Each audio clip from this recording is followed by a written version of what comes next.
प्रपौत्री महाकवि जयशंकर प्रसाद, पुत्री श्री आनंद जयशंकर प्रसाद जी पर जो कार्यक्रम है ये 30 तारीख को यहाँ पर कार्यक्रम हो रहा है। इंदिरा गांधी राष्ट्रीय कला केंद्र प्रथम बार इस कार्यक्रम से जुड़ा है।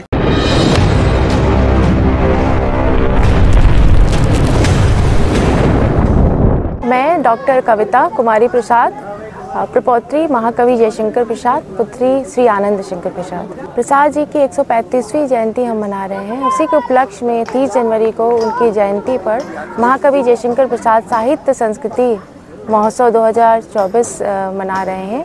तो उसी के पूर्व में जो है चित्रकला शिविर 28-29 को है, आज वहीं से शुरुआत हो गई है कार्यक्रम की।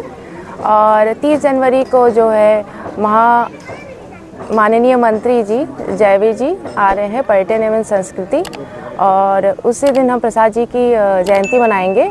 और उस उपलक्ष्य में भातखंडे संस्कृति विश्वविद्यालय लखनऊ से प्रसाद जी के गीतों पर नृत्य एवं गायन प्रस्तुति होगी। नागरी प्रचारणी सभा की तरफ से कामायनी नाटक का मंचन होगा। और हमारे अनेक शहरों से, बनारस से विद्वान आ रहे हैं जो प्रसाद जी पे अपना वक्तव्य रखेंगे। तो ये कार्यक्रम है। इसके अलावा फरवरी में 21 से 23 फरवरी तक राष्ट्रीय संगोष्ठी होगी त्रिदिवसीय। वो काशी हिंदू विश्वविद्यालय में महामना सभागार मालवीय मूल्य अध्ययन केंद्र में होगी। और उसके बाद 24, 25, 26 को नाटकों का मंचन होगा, जिसमें पहला प्रसाद जी के कहानी पर मंचन होगा पहले दिन, आकाशदीप और पुरस्कार पर। उसके बाद जो है स्कंदगुप्त का मंचन होगा 25 तारीख को। और 26 को जो है एक घूट का मंचन होगा, वो लखनऊ से टीम आ रही है वो करने के लिए। एलसी से महात्मा गांधी काशी विद्यापीठ से हैं और रिटायर्ड प्रोफेसर हैं काशी हिंदू विश्वविद्यालय के, जो वरिष्ठ कलाकार हैं प्रणाम सिंह जी आए हुए हैं। और भी राजघाट वसंता कॉलेज से भी आए हुए हैं।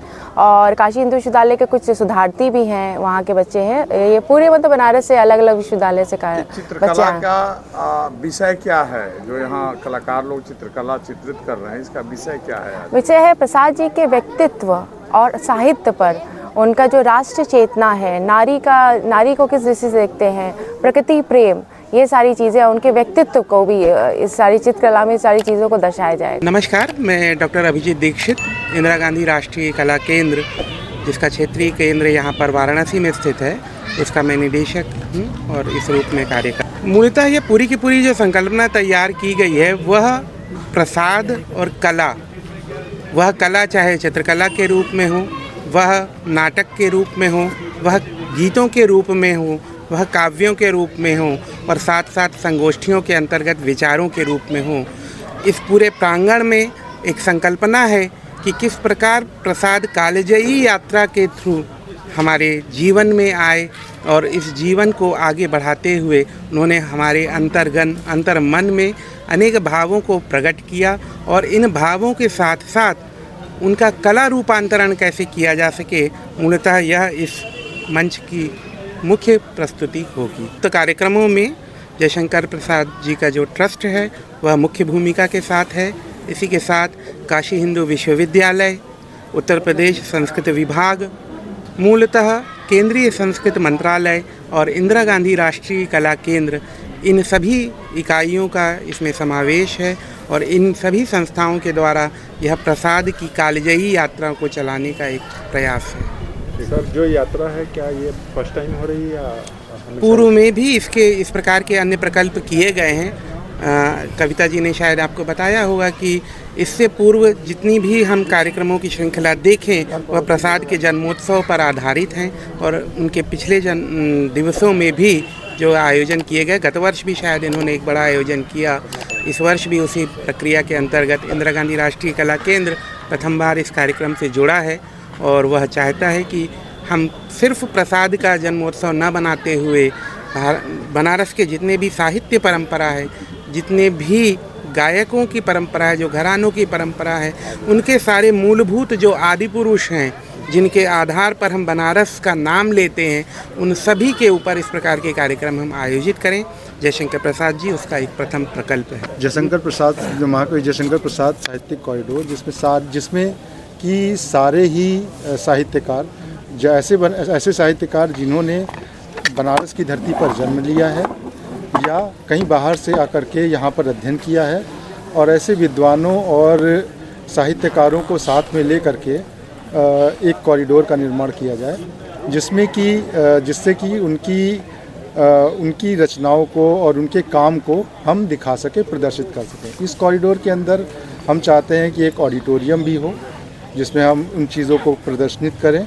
ऑडिटोरियम के साथ खुला मंच और खुली जगह, ये सारी चीज़ें भी साथ में प्रस्तावित।